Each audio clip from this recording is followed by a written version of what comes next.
What is going on, everybody? It is Fz6r and the new bike back here with another video. This is my brand new to me 2009 fz6r. Before we get into this walk around, little review walk around of the new bike, I'm gonna wash it. I was out after it rained last time and it got way too dirty, so we're gonna give it a little sponge bath. Let's get right into today's video.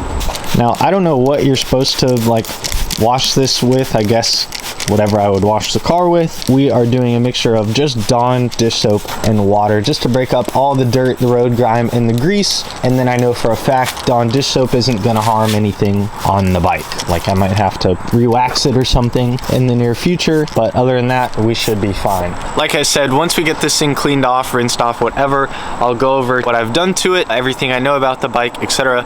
Let's do it. All right, hose fucking dumb. In my almost 22 years of living, not once have I used a fucking hose that worked. They always get stuck, they get clogged. As you can see, I'm covered in water. I'm just trying to wash the bike, man. I don't get it. If you or anyone out there knows how to design a properly working hose, please let me know, because I've literally never found one in my life. Surprise myself every day. All right, so there was supposed to be some cinematics of hose washing, but the hose is being dumb. So this is what you guys are gonna get. This is my 2009 Yamaha fz6r. It is a 600cc sport bike. I guess you can call it a sport bike. It's not fast in the sport bike world, but in the car world, it's pretty fast. It'll walk a 500 horsepower car. The motor, if you guys are familiar with Yamaha's flagship R6, it is the same motor as the R6. It is just detuned to have lower end power, more lower end torque. As far as reliability, I don't know, just like anything else. If you take care of it, it will take care of you. Except the hose, I guess. It just turned off. So it's not the Super Sport, as you guys can see. That's classified by a couple different things. One, the motor itself actually doesn't rev quite as high. The power band on R6 starts at, I don't know, anywhere from 9,000 to 12,000 RPMs. Compared to this is like NA linear power. You're gonna get consistent power all the way up till 13,000 RPMs. So it doesn't rev quite as high as the R6, but there is a lot more usable low-end power. Some other differences between this bike and an R6, for example, are the handlebars. They have dirt bike handlebars, it's a more upright seating position, and it's overall a more comfortable ride. That was one of the main reasons I wanted to switch from the Harley. The Cruiser, believe it or not, was comfort. Again, the Harley's cool, it just was not very comfortable. Some other key differences of this bike compared to a Super Sport, for example, would be the peg position. As you guys can see, the pegs are right below the seat, so your legs are more at a 90-degree angle compared to if the pegs were back here on a Super Sport. And then, like I said earlier, the handlebars, this is like an upright seating position compared to down here on your wrist. Now that's doable. My main goal of riding a bike is comfort and having fun. That's why I didn't want to get a Super Sport. This bike is plenty fast for me. I don't need anything. I don't need to upgrade anytime soon. And at the end of the day, it is a 600, not a 300. There's plenty of power, plenty of room to go fast if I need it, but I don't. I simply don't. Some other similar bikes I were looking at was a MT-07, I think, MT-09, other naked bikes, the Super Dukes. There's like the 390, the 690, and the 890, but I wanted the full fairing bike. Those bikes are fun for around town. In case I did want to take it out on a trip, you know, 80 and above with a full fairing bike is a lot more comfortable than a naked bike. The bike itself is very low mileage. Like I said, it's 2009. We are rocking 3,200 miles, and I think I got it with 2,200 miles. So I've put almost 1,000 miles on this thing, and it's been excellent. It's been so much fun, such an enjoyable experience. Let's start it up and let you hear this thing. It does not have an exhaust on it, but I was not gonna let myself roll around like a Hoover vacuum, especially on a bike. So call me a racer, get it out of your system, go ahead and do it now. I drilled some holes behind this little cap right here. It's in the name of safety and in the name of it sounding good. So here is a little cold start for y'all. Still a little vacuumy, I'm not gonna lie. My dad definitely gives me plenty of shit for the way it sounds and that it's not a Harley, but hey, he had a piece recently that literally vibrated off of his bike. You know, it doesn't vibrate. this as much. Let me talk to y'all about what I have done to the bike so far. Starting at the rear end, I had to get the clear tail. Shout out to Braden for pretty much setting up the formula for what I had to do to make this bike look 10 times better.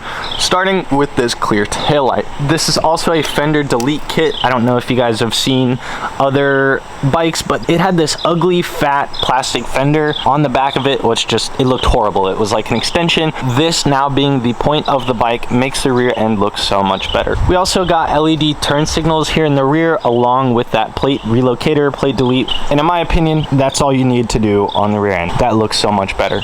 Exhaust, like I said, I drilled some holes behind this little cap. It used to have big, ugly, bulky front fenders, but I switched those out for some flush mount LED ones. Not only are they a lot brighter, but they're a lot cleaner as well. This bike comes stock with an adjustable seat, so I have it on the higher setting just because I'm a taller person, and honestly at 6'3", I fit perfectly fine on this bike. I don't know if you can really count this as a mod, but I have a little tank protector. I don't do any tucking or going super crazy fast on this thing. It's more of an aesthetic as well as just protecting my paint. As you guys can see, I also have frame sliders, so in the event, pray this never happens, in the event it tips over, the motor itself is protected. It also came with frame sliders on the end of the handlebars. I don't know if that's stock or one of the last two owners put those on there, but we do have frame sliders just in case, deal. All right, let me get this thing dried off before there's now 8 million new water spots on it. That should be a lot better.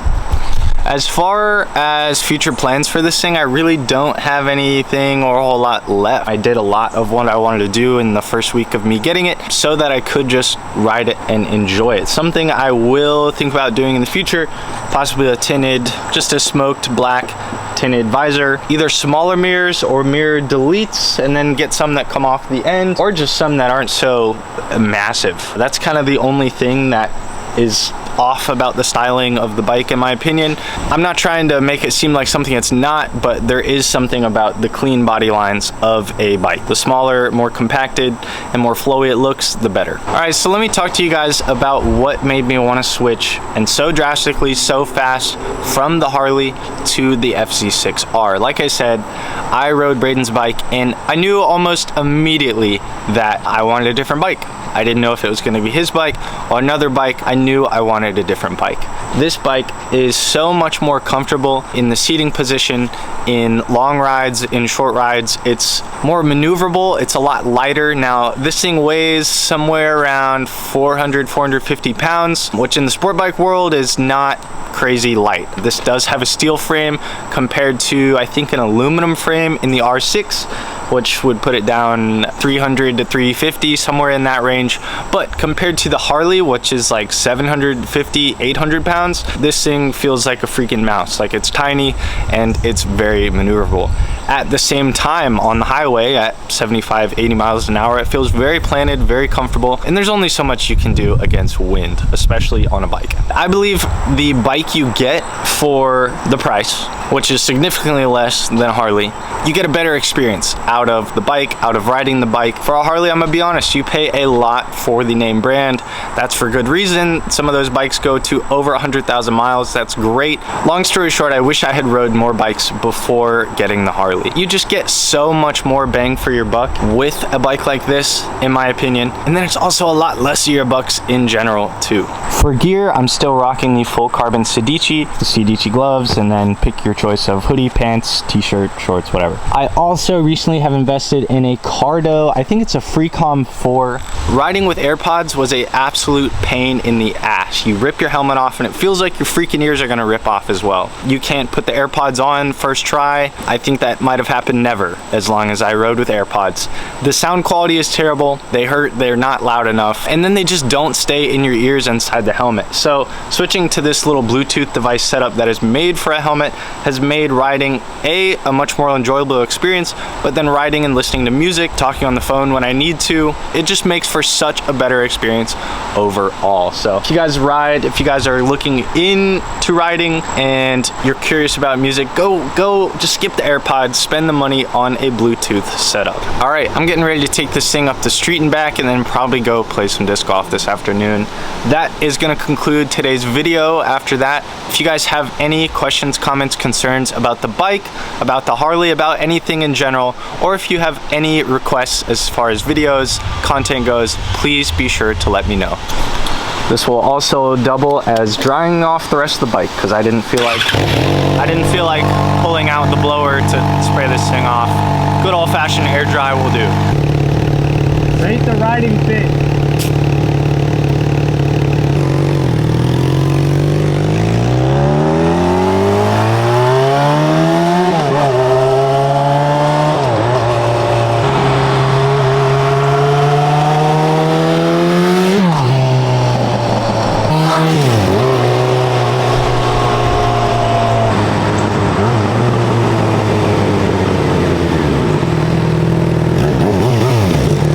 Alright, that's been it for today's video. Thank you guys so much for watching. Like I said, if you guys want to see more bike content, possibly moto vlogs and just other bike content in general, please go down in the comments and let me know. This will conclude my introduction to my new bike, the fz6r. Thank you all for watching, and I will see you in the next one.